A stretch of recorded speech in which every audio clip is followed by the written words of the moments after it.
Celtic's favorite character is coming to Dokkan Battle. But should you summon? How's it, everybody? Celtic Link here. We're back for another Dokkan Battle video. In today's video, we are taking a look at the brand new Teq Super Trunks coming to Global Dokkan Battle and answering that age-old question, should you summon? As always, we'll be looking at 3 criteria to determine whether or not this banner is worth our summon. We'll be taking a look at the unit itself and determining whether or not the unit justifies a summon. We'll take a look at the banner as a whole and see if there's anything of value here. And then finally, we'll take a look at what lies ahead. If we choose to summon on this banner, what could we possibly be giving up? After all, we should be in that anniversary saving mode at this point for Global Dokkan. So let's go ahead without further ado and hop on in to taking a look at the unit. So first off, shout out to Theming6 for the Dokkan Wiki. And setting up since the data download, we know exactly what time this guy is dropping, right? 8:30 p.m. Hawaii Standard Time. You could also see this in the in-game news, although I think the in-game news is set for PST, so you can always head over to his website, Dokkan Wiki, and check out what time this is dropping for your time zone if this is something you're waiting on. Now let's take a look at the unit. So the unit itself, in base form, he is Mastered Evolution or Android Cell Saga category key 3, HP attack and defense 170 plus an additional HP attack and defense 30% for characters who also belong on Rapid Growth and Earthbred fighters, right? So it's actually not a half bad leader skill, right? Mastered Evolution includes a lot of Super Saiyan Blues. Add on to that Earthbred fighters, you're guaranteeing some Gokus in there. Android Cell Saga obviously is going to cover Trunks himself, but also covering the likes of STR, LR, Gohan. So, right, like he's got some pretty heavy hitters on his banner, on his team. But, you know, there are other teams he can be run on besides his own. Now, looking at his passive skill, he's got Key 2, attack and defense 150%. He gets an additional 100%, and launches an additional attack that has a great chance of becoming a super attack and a high chance of guarding all attacks when there are 3 or more Android Cell Saga category allies on the team. Now, that does sound kind of crazy, but since his release, we've actually got quite a few decent Android Cell Saga buffs, right? Like if I just open Android Cell Saga here and I can kind of show you some of the ones we've received, right? LR Gohan obviously being the big one, right? We also got this guy's EZA, who's half decent. We've also got the LR AGL Gohan. The Teq LR Gohan's pretty good. The LR Goku and Gohan, still very, very useful. The Int Future Gohan on his team as well. Piccolo, very helpful on his team for providing that scouter effect, although he might struggle a bit for links, right? This EZA Piccolo, I mean, kind of iffy, but I mean, he can fit on the team. Like, there are options to fill his team. And, you know, just throwing it out there, if you run him on Future Saga, you can run with LR Gohan as the lead, right? That's 2 allies right there. All you need is 1 more Android Cell Saga ally to fill his condition, and boom, you've got it. So, honestly, while it does sound rather restrictive, it's kind of not when you consider the buffs that this guy's received since his release. Add on to that, he gets an additional 70% when performing a super attack. He also has effective against all types when there's an enemy who includes Cell or but, you know, that I wouldn't really rely on, right? There's the only one boss fight where that's going to matter, right? The big issue people have with this base form is obviously the high chance of guarding attacks. That's 50% chance to guard, and that's kind of rough. It's kind of scary, but consider you're only going to have to deal with that for a couple of turns, right? He does have a transformation that starts at the next attacking turn after he performs 5 or more super attacks in battle. So let's say he drops in at turn 1, all right, and he performs 3 super attacks, which is pretty likely with him, right? Include hidden potential and his regular build. You're probably going to you're probably going to be able to get that transformation condition very, very quickly. And it should note that it's 5 or more attacks, not super attacks. So he doesn't have to launch the super. He just has to get off 5 attacks. So pretty easy to do to get that transformation. While you're waiting for that transformation to help you, though, like a lot of people seem to ignore this, but right, on his 3rd turn. So if he shows up turn 1 on his next appearance, as long as you're above 60%, he has free Ghost Usher to help protect him for that turn. And then when he transforms, he gets that Ghost Usher back, right? If we take a look at his transformation state, this is when he becomes pretty powerful, right? He gets key 4 attack defense 300% and launches an additional super attack that and guards all attacks for 3 turns. No condition there, no 50%. He's just guarding attacks for 3 turns, which is more than you're going to need to finish off the boss. He has an additional attack defense up to 200% based on HP. So the greater your HP, the greater the boost. And then he has an additional attack and defense 100% when performing a super attack. He also stuns enemies attacked by the character's super attacks. Although at the point that you're transforming as Super Trunks, you're probably not going to be getting this. Same thing in his next appearance. After he shows up, he can activate his active skill, which will raise his attack and delay the enemy's attack, just like it did before. And then now it's also guaranteeing critical hits for the turn that it's activated. So pretty helpful, right? When he becomes Super Trunks, he's basically, I don't want to say invincible, but he's going to tank most attacks. What is really, really good for him is the attack 300%. Like, he's going to hit like a truck.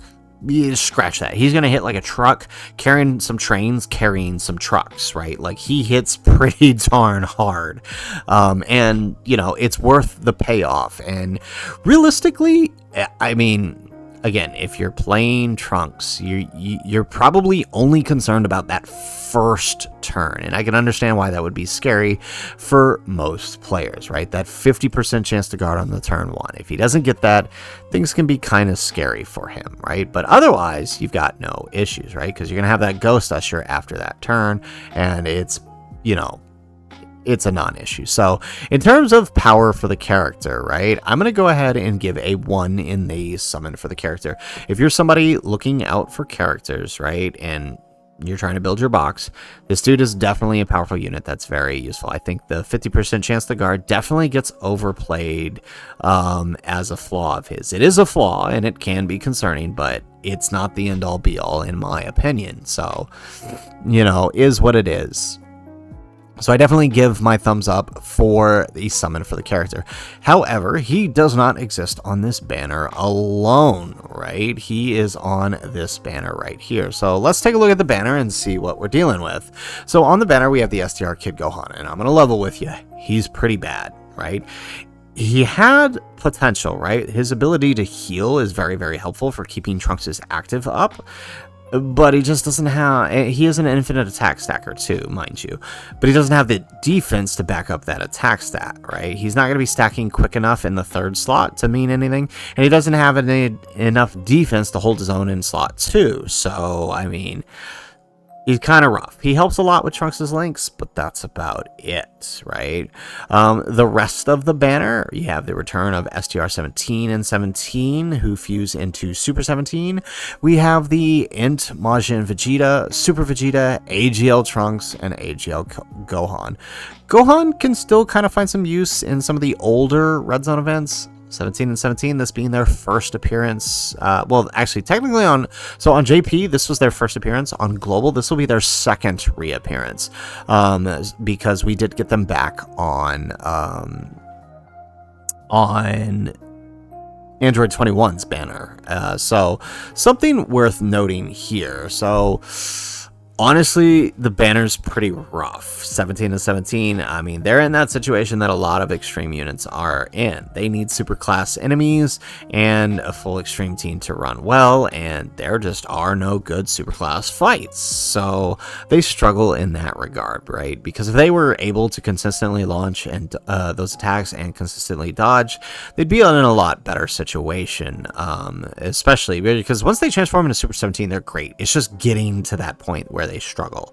So I mean, honestly, the banner is pretty bad, and I cannot, in good faith, give a summon for the banner because it's just rough. Too many of these units have aged out pretty roughly. Super Vegeta, right?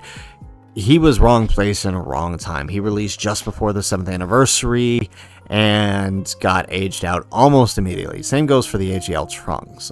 Kid Gohan has a bit of use because he's an infinite defense stacker, so if you stall out the fights, he can work well. He also has a heal, which is very helpful. And Majin Vegeta, I mean, he can handle pretty much every red zone. I mean, it's a struggle for Fuse Moss, but he can pull it off with items, so, I mean, I can't say he's terrible, but I mean, obviously, you know, he is a year old at this point, so, you know, there's nothing too great on the banner that's going to be all that helpful for us. So with that in mind, yeah, I cannot give a good summon for the banner. So that's 1 for the character, but none for the banner. So all that leaves is to look at what lies ahead. If for whatever reason we choose to summon on this banner, what are we giving up in the future? Well, we've talked about this before, but we know that more than likely his part 2, sometime in the mid-January, we should be seeing LR Omega's banner. Now, as we have continuously said, this banner is a big ol' skip. I would argue that it's a harder skip than Trunks' banner, because I mean, Trunks has a team. Trunks has good partners. He's got LR Future Gohan. Omega's got nothing, all right? And he did return the SDR Carnival Goku, but they returned on the SSJ Trio banner. So chances are most of you have probably pulled your first copy or some dupes of him there. So that really devalues the banner, him having returned there.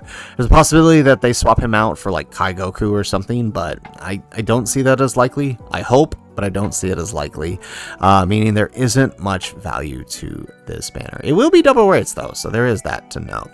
Following them, we should see 1 of 2 banners. More than likely, it'll be the Tournament of Power Androids, and their banner is actually pretty good, honestly. However, they are the February banner, which means there's not going to be a whole lot of going on Global. There's going to be a lack of events, mind you. There's going to be a lot of the attention focused on JP for their anniversary. So, I mean, just know that while Goku does return here, Kale does return here, there's a good, you know, God Goku is going to be on the immediate banner following this on Saiyan Day, March 18th. So, there isn't much of value here. The Tournament of Power androids themselves are very, very limited, right? They want to be around other tournament what is it? It's like tournament participants and reps of Universe 7, right? They want to be around those characters. However, those teams just really aren't where it's at right now. The Universal Survival Saga more or less still needs a lot more work before these guys can really before they can really shine. It's not that they're bad, it just, you know, they just don't have a good place right now. So probably most players are going to want to avoid this banner. Following them, we should get the LR Ribrianne banner. Very, very valuable, right? AGL Kale and Cauliflower are very good, especially if you have the AGL Kale. Bulma is Bulma. Ribrianne and Kunsa are very, very good, and we have talked about before, this banner will return the pity system, so we'll be getting pity coins. It's a pretty good system, honestly. It's very rewarding, and it's very, very generous. So, I mean, you might throw a couple multis out there just to take advantage of the pity, but I mean, also it's probably going to be a big skip for most players. Meaning all that's left after this that we know of are the Gohan and Piccolo's banner, who is a pretty valuable banner, right? Yamcha, very valuable. Gohan and Piccolo themselves, very good. Their banner unit, very good. Turles, very good, right? But this is the banner right before Saiyan Day, so, you know, most players might only do a couple summons or 2. But if Gohan and Piccolo are something you really want, maybe your better place is to summon on their banner, as it does provide a little more value than Trunks' banner. Otherwise, the next following banner should be God Goku's banner, right? Or the Saiyan Day banner. On March 18th, we should be getting a new Saiyan Day banner, which will return God Goku and LR Super Saiyan 4 Goku. This is the next big banner most players should be summoning for. If the next unit is anything like God Goku or Int Majin Vegeta on his release, we're talking about a very, very powerful and useful unit for most global players. So, in all honesty, this is probably where you should be directing connecting your stones to, especially for someone who missed the likes of Super Saiyan 4 Goku or God Goku. This will be your next opportunity to pick them up, aside from the current step up banner. Speaking of the step up banner, outside of any further prediction banners, we have no idea what's beyond Saiyan Day, nor do we even know what the Saiyan Day banner could be, but we also know that the current New Year step up is available. If you're a newer player, the New Year step up is probably more valuable for your box than Trunks' banner over here, right? So something worth considering. If you were planning on going 600 stones here, that 600 stones might be better put on the step-up banner if you're a much newer player, so worth considering. So all in all, I can't give it a summon for the banner either.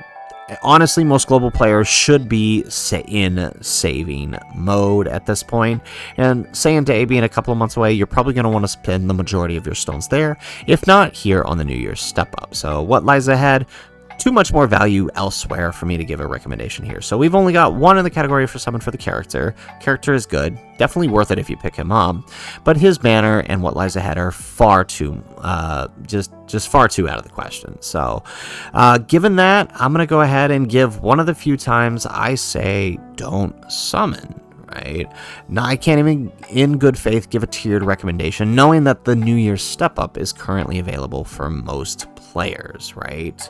So, I'm going to go ahead and say that this one is a big skip for most players, unless, of course, you're like me and Trunks is your favorite character, in which case, just take everything we've said here and take it into consideration as you decide how many stones you should spend.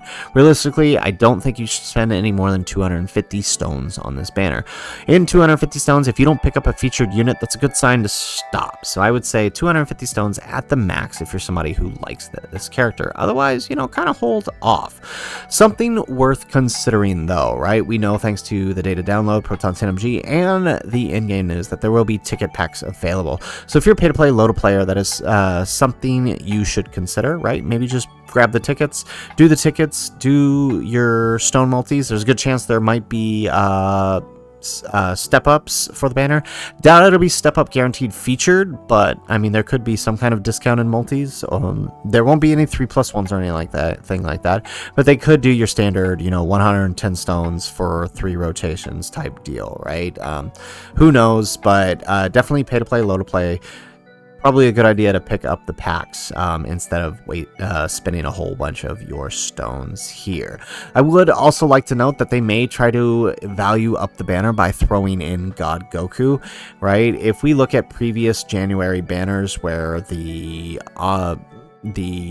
August unit was shifted into January. The last time this happened was with Super Vegeta, and they did move the Saiyan Day unit onto his banner. So it's a good chance we might see God Goku on this banner, but he's returned a couple times already. The New Year's Step Up, and then again on that special banner that we got back during November.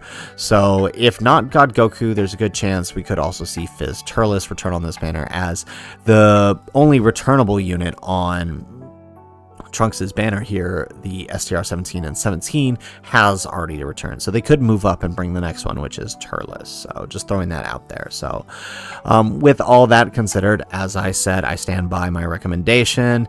Unless you really like the character, probably a good idea to steer clear of this banner or spend your stones on the New Year's Step Up. So anyways, guys, that is the video. If you like the video, make sure you hit that like button and subscribe to the channel if you have not already. And in the comments down below, let me know, are you planning on summoning for Super Trunks? If so, how much do you plan on doing? If not, tell me, where do you plan on spending your stones between now and Saiyan Day? Let me know in the comments down below. Otherwise, guys, as always, thanks for watching, and aloha.